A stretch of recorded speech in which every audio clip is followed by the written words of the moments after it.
10 cuff at anti-Trump protests in Manhattan as pro-Trumpers block bridges. Call it a tale of two protests in New York just 48 hours before Election Day. 10 people were arrested Sunday afternoon during an anti-Trump protest near High Line Park in Chelsea. Two self-identified journalists were among the arrested, whom police claim were in the street. Meanwhile, at around the same time, a pro-Trump caravan blocked traffic on the Whitestone Bridge and were allowed to move on furtively unscathed, with no evidence of any enforcement action taken. One of the journalists arrested in Chelsea, wearing two cameras and carrying an umbrella, was tackled to the ground as she walked onto the sidewalk after being ordered from the street. A second journalist wearing a press identification from a foreign country was snapped after he stepped off the curb nearby.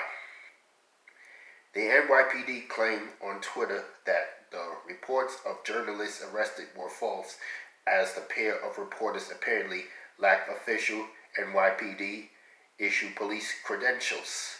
8 other people were arrested for various offenses, from failing to follow lawful orders, disorderly conduct, and in some cases for assaulting an officer. The demonstration by members of several different left-wing groups paraded from Madison Square Park, where things started out on a positive, upbeat note.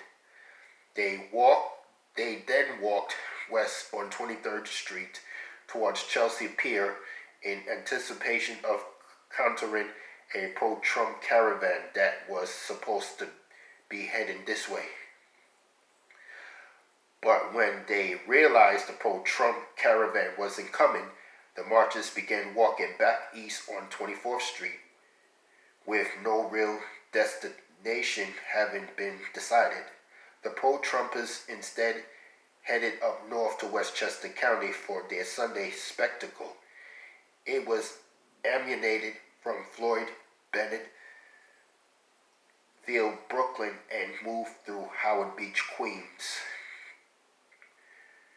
When the caravan got to the Whitestone Bridge, the rally came to a stop on the bridge, with some demonstrators getting out of their cars and stopping traffic despite having a police department escort. It was not known whether any summonses or arrests were made in this incident.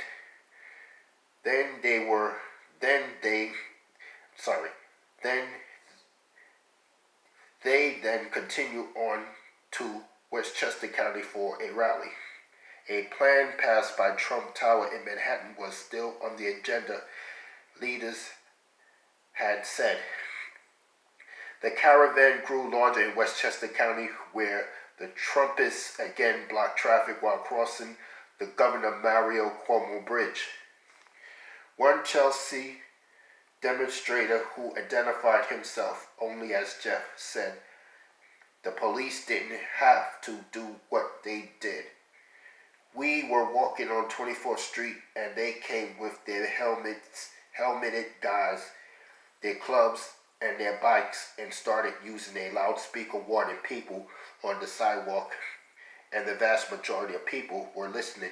Even that lady with the cameras, she was heading for the sidewalk when the big cop went after her, Jeff said.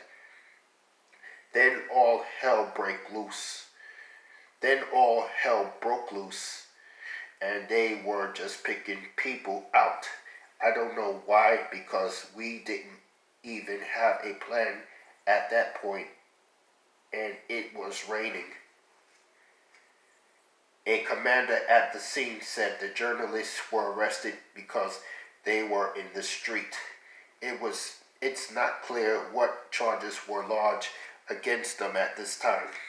No journalists wearing an NYPD issued press card were arrested. The NYPD is gearing up for protests that some are expecting to follow the November 3rd election that could come from far left or far right activists, depending upon whether President Trump wins or loses. In the meantime, some stores have boarded up their windows in anticipation that they were that there may be violence. Workmen were putting up plywood on the Prada store Sunday afternoon, directly across from the Trump Tower.